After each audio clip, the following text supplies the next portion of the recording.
Minister, the government very often says it wants to combat the far right and stem the rise of far right ideology. But when asked last week to define what far right means, you received quite a bit of criticism online for saying that you're not sure there even is a definition of the term.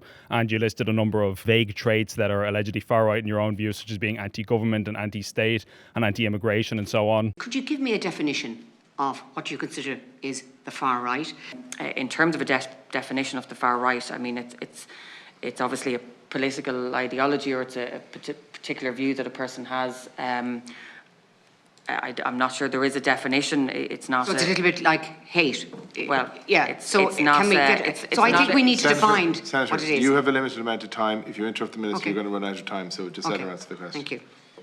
I think what we see from a lot of people who would claim to be far right, which is not a crime for somebody to have a particular ideology, it's where they act on maybe certain matters, but we have seen people to be anti-government, anti-state, anti-immigration, anti-women's rights, amongst other things. That would be my own particular view of those who would claim to be far right. But that could include large chunks of the population, depending on how you interpret this. So are people right to be concerned that the government is targeting an ideology that you yourself concede doesn't even really have a definition? Is it not just kind of a catch-all term that could be applied to almost anyone?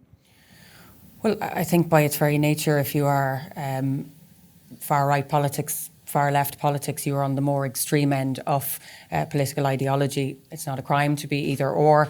My own view, and I think that of many, is that those who have tended to be, or who would say that they themselves are far-right, would have a particular view and a more extremist view when it comes to state structures, when it comes to immigration, when it comes to particular issues. So, that's what I said in committee. As I said, it's not a crime to have a particular ideology. It's where particular people act on those. And obviously what we saw in the last few weeks and what we have seen over the last number of years, I would say, are people with particular extremist views that I think, have put some harmful ideas out there, and that can essentially be harmful to many, in particular, minority communities in this country. Now, as I said, it's not a crime to be of a particular political ideology, but I think we've seen the dangers that are there as well when people take particular actions. But how would you define an extreme view? Because we know from polling earlier in the year that about 75% of the public is of the opinion that Ireland has taken in too many refugees in the last year, just to take an example.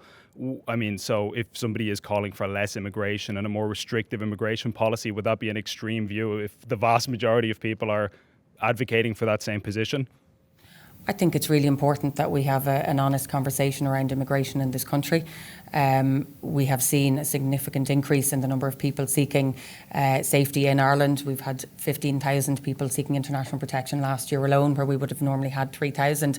So it's important that as a government, as a country, we're honest with people as to the levels of immigration that we're going to see, because I don't think this is going to change anytime soon.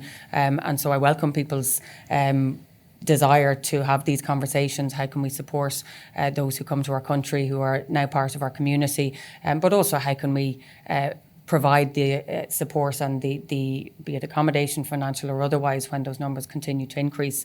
So again, I welcome these conversations. I think they're very welcome, but where people then go to the extreme, where people then have particular views around those who are immigrants in our country, then I think a line can sometimes be crossed.